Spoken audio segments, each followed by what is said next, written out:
மேற்கு தொடர்ச்சி மலைப்பகுதியை ஒட்டியுள்ள தென்காசி மாவட்டம் குற்றாலத்தில் அருவிகளில் சீரான நீர்வரத்து இல்லாததால் அருவிகள் வறண்டு காணப்படுவதால் சுற்றுலாப் பயணிகள் ஏமாற்றத்துடன் திரும்பி செல்கின்றனர்.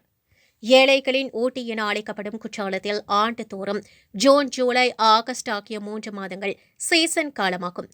மேலும் ஆண்டுதோறும் நீர்வரத்துடன் குளுமையாக காட்சியளிக்கும் குற்றாலத்துக்கு லட்சக்கணக்கான சுற்றுலாப் பயணிகள் வந்து செல்வார்கள். தற்போது கோடை விடுமுறை என்பதால் பல்வேறு பகுதிகளில் இருந்து வரும் சுற்றுலாப் பயணிகள் அருவிகளில் நீராட குற்றாலம் நோக்கி படையெடுக்க துவங்கியுள்ளனர். ஆனால் மேற்கு தொடர்ச்சி மலைப்பகுதியில் போதுமான மழை இல்லாததால் குற்றாலத்தில் உள்ள மெயின் அருவி, ஐந்தருவி, பழைய குற்றால அருவி, சிற்றருவி, புலியருவி உள்ளிட்ட அருவிகள் நீர்வரத்து இன்றி வறண்டு காணப்படுவதால் சுற்றுலாப் பயணிகள் மிகுந்த ஏமாற்றம் அடைந்துள்ளனர். மேலும் ஐந்தருவில் விழும் குறைந்த நீரில் தலையை மட்டும் நனைத்து ஏமாற்றத்துடன் திரும்பி செல்கின்றனர்.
புளிக்கணுமா இல்லைன்னா கிச்சனில் பண்ணுவோம்.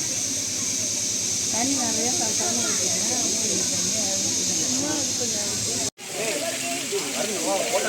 செய்தியில் வந்துடும்.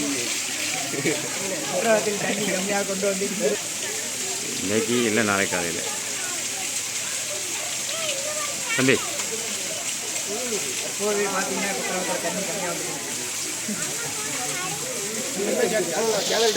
நியூஸோட நாளைக்கு நீ வந்துடுவா. கப்பும் போட்டுருந்தேன். நாளைக்கு இப்போ நியூஸ் செவன் வந்துருவீங்க, எல்லாம் பார்த்துக்கோங்க. ஆமாம், நாளைக்கு நியூஸ் செவன் வந்துடுவீங்க. ஆமாம், நாளைக்கு பாருங்கள், வீட்டில் உட்காந்து டிவியை போட்டு பார்த்துட்டே இருங்க. News seven வாரிதான்